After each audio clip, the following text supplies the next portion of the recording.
O dia em que um clube de futebol de operários chocou a Inglaterra, e você sabe como o futebol se tornou tão popular entre os mais pobres?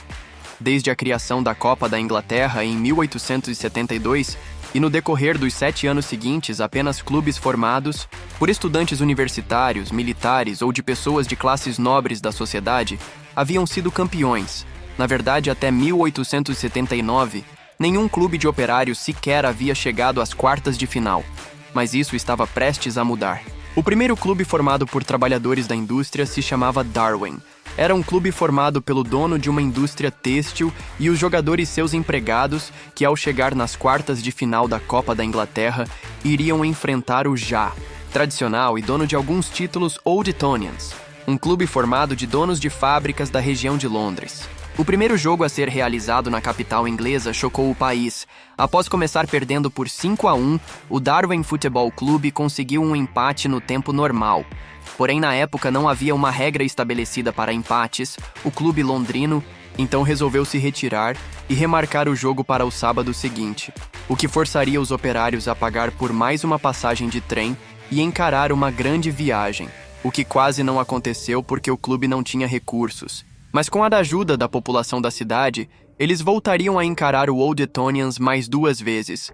Um empate em 2-2 no jogo seguinte decretou um terceiro jogo, onde finalmente os já cansados jogadores do Darwen foram eliminados após uma goleada, de 6-2. Mas isso acendeu uma chama e vários clubes foram surgindo pela Inglaterra em zonas mais pobres, inclusive na esfera religiosa, como no caso do Aston Villa, que foi fundado em 1874 como clube de cricket da Igreja Wesleyana, assim como havia surgido o primeiro clube campeão da Inglaterra, o Wolverhampton Wanderers, e o Everton, que nasceu da Igreja São Domingo em 1878. Mas por que o futebol se desenvolvia mais rapidamente do que outros esportes como hóquei e rugby? Bom, basicamente o futebol era um esporte mais barato e com menos riscos para os mais pobres. No hóquei e no rugby, as pessoas precisavam de mais equipamentos para jogar, como tacos, capacetes, proteção, e no fim das contas as lesões eram mais frequentes do que no futebol. E naquela época não haviam leis protegendo os trabalhadores, então perder um dia de trabalho por conta de uma lesão estava fora de cogitação.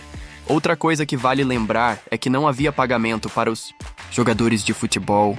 Pelo contrário, por ser um esporte regulamentado pela elite, eles viam o futebol como um esporte de cavalheiros, e jogadores pagos eram mal vistos e até proibidos nos primeiros anos da liga.